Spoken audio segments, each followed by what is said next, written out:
और बेकार की बात के लिए तुम सारा दिन पढ़ते रहो, सुनते रहो।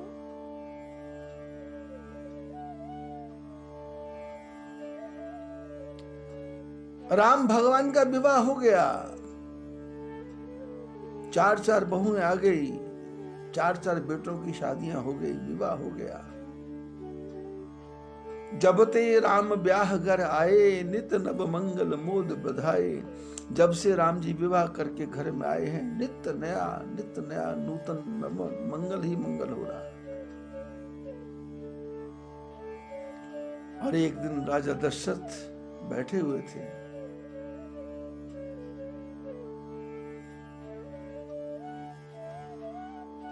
एक बार सब सहित समाजा, राज सभा रघुराज विराजा। राय सुभाए मुकुट कर लीना, वदन विलो की मुकुट सब कीना।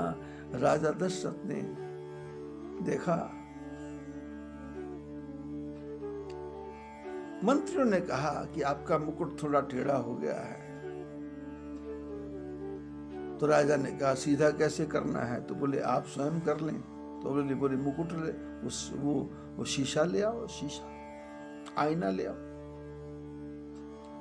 रामायण में आईने का बहुत महत्व है। नारद जी को ठाकुर जी ने जब बंदर का रूप दिया तो शंकर भगवान के गणों ने कहा कि अपना मुंह शीशे में देखो।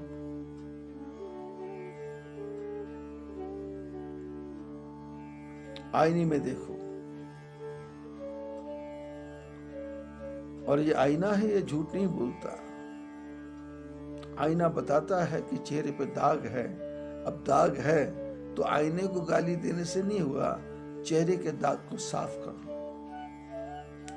समाज में यदि आपकी तरफ देख करके कोई आदमी कुछ बोलता है तो उस बात को ध्यान से सुनो और सुन करके मन में विचार करो कि क्या ये दुर्गुण मेरे में है क्या? यदि है तो उसको निकालने की चेष्टा करो। झगड़े में पड़ने की क्या आवश्यकता है? सभा के बीच में मंत्रियों ने कहा राजन आपका मुकुट टेढ़ा। राजा ने कहा शीशा लाओ। शीशा लाए तो मुकुट तो देखा और मुकुट को देखते देखते क्या दिखा, कान के पास बाल सफेद हो गए। राजा दशरथ ने देखा कान के पास बाल सफेद, ये बाल सफेद तो कब के हो गए थे, क्योंकि दशरथ के यहाँ पुत्र पैदा नहीं हुआ था, बुढ़ापा हो गया था। और बुढ़ापा हो गया तो राजा के मन में विचार आया कि बुढ़ापे में भी पुत्र नहीं है तो क्या होगा। वसुदेव के यहाँ भी बुढ़ापे में पुत्र हुआ, राजा दशरथ के यहाँ भी बुढ़ापे में पुत्र हुआ।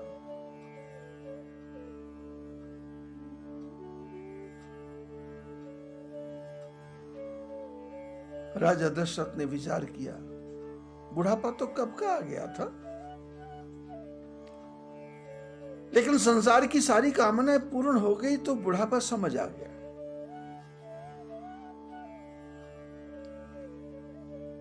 महापुरुष कहते हैं, शास्त्र कहते हैं, आदमी जिस दिन पैदा होता है उसी दिन से बूढ़ा होने लग जाता है।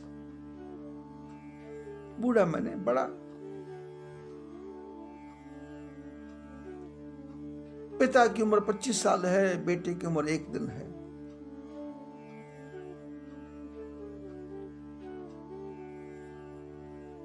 तो बेटा पिता से 25 साल और 364 दिन छोटा है। पुत्र की उम्र 20 साल हो गई और पिता की उम्र 45 साल हो गई।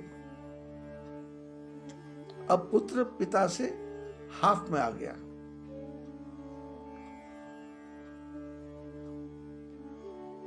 पिता सोचता है मैं 20 साल बड़ा हो गया, लेकिन पुत्र तो तुम्हारे आधे में आ गया। जब पैदा हुआ था तो 3 पाउंड का था, 4 पाउंड का था। आज 20 साल के बाद में वो 47 किलो का है और तुम 70 किलो के हो। तुम्हारे वजन से भी ज्यादा, आधे से भी ज्यादा हो गया। जो कंप्यूटर लैपटॉप तुम देख नहीं पा रहे हो उसके ऊपर उसकी उंगलियां घूम रही हैं। जो बातें तुमने जीवन में कभी देखी नहीं थी वो सब सीख करके आ गया है।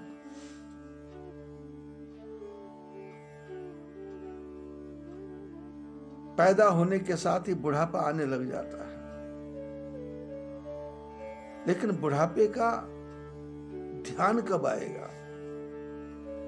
जब आदमी को लगता है संग सखा सब तज गयो, कोई न निभ्यो साथ।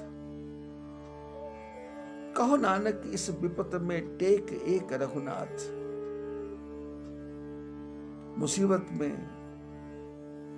संग सखा सब तज गए, संगी साथी सब छोड़ जाते हैं, कोई साथ देता नहीं है। और मुसीबत में फिर भगवान का सहारा है। अपबल तप बल और बाहुबल, चौथो है बलदाम।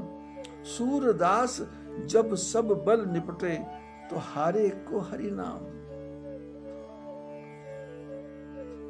अपना बल हो, तपस्या का बल हो और अपने संबंधियों का बल हो, जब सारे बल जवाब दे जाते हैं, तो फिर हारे को हरि नाम का सहारा है।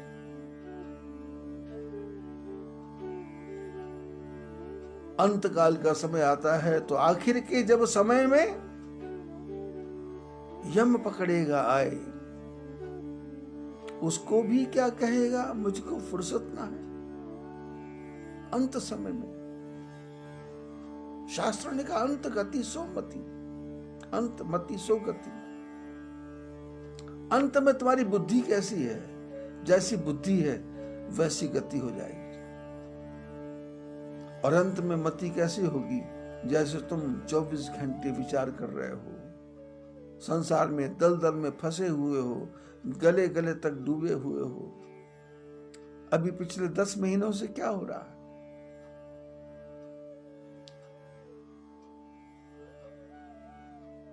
ऐसा अवसर परमात्मा ने संसार में किसी को भी आज तक नहीं दिया होगा। ऐसा संसार कि मरने देता नहीं है और जिंदा रहने देता नहीं है। कमाई का साधन नहीं है, पेट खाने को मांग रहा है, खर्चे पूरे होने रहे, चारों तरफ से चिंता है। और जिससे बात करते हैं वही कहता है तेरे से मैं ज्यादा दुखी, चौथा बोलता तेरे से मैं ज्यादा दुखी, पांचवा बोलता है तेरे से मैं ज्यादा दुखी। लेकिन दुखी सब है।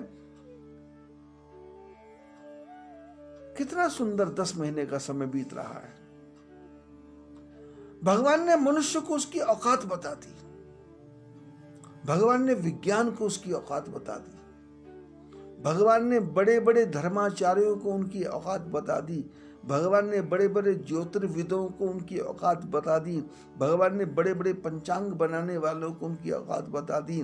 भगवान ने जो गांव गांव में कोई दुर्गा माता सिर घुमा के घूम रही है, कोई चंडी माता सिर घुमा के घूम रही है, कोई बालाजी सिर घुमा के घूम रहे हैं, और कोई गुजरात में बुआ जी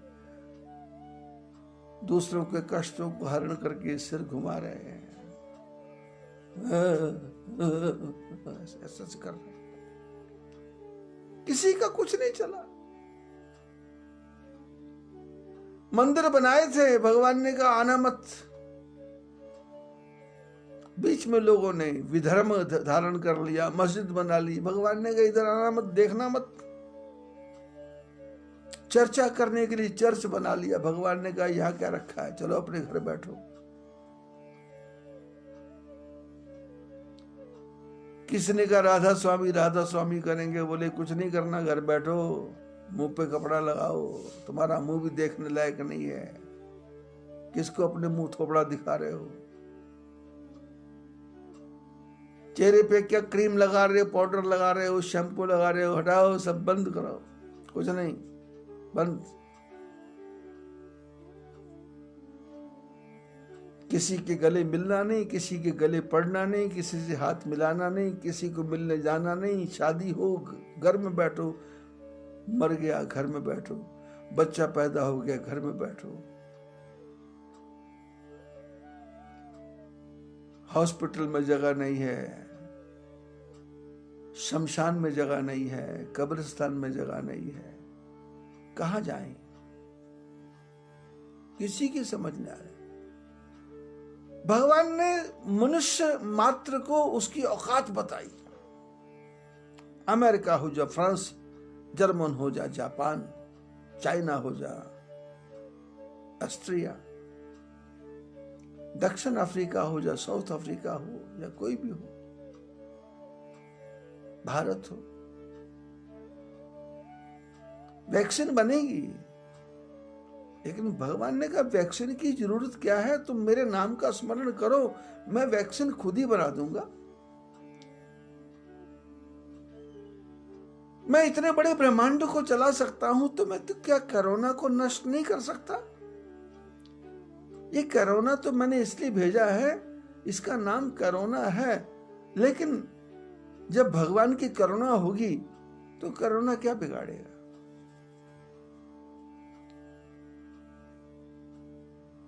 आप सबको तो कोरोना अब हुआ, मेरे को तो कोरोना पिछले साल दिवाली के समय हो गया था। परमात्मा ने एडवांस में ही मेरे को कोरोना भेज दिया।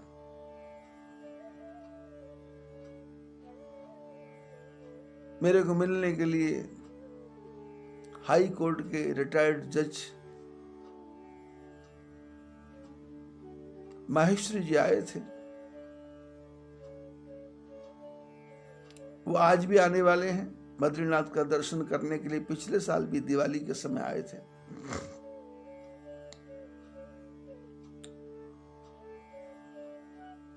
तो उन्होंने मेरे स्वास्थ्य को देख के बोला था कि आपका स्वास्थ्य खराब लगता है,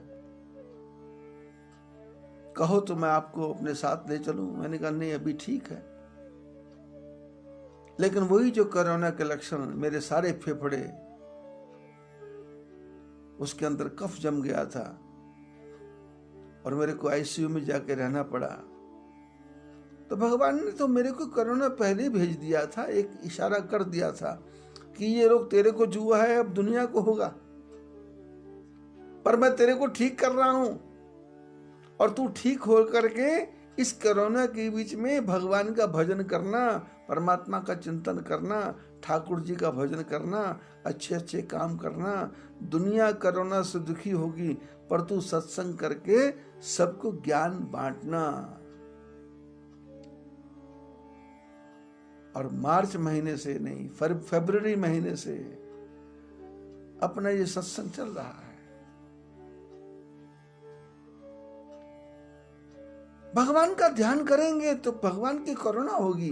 भगवान की करुणा होगी तो भगवान पहले ही इशारा कर देंगे, कोरोना आने वाला है, तेरे को पहले हो गया, प्रसाद पहले मिल गया, और प्रसाद लेकर के तू ठीक हो जा। और ठीक होके कर क्या? भगवान का भजन, भाग दौड़ छोड़। 30 साल से मैंने कथा करना बंद कर दिया था। 30 साल से एक ही काम में लगा था, मायापुर में संभव आश्रम को बनाना बनाना बनाना बनाना बनाना।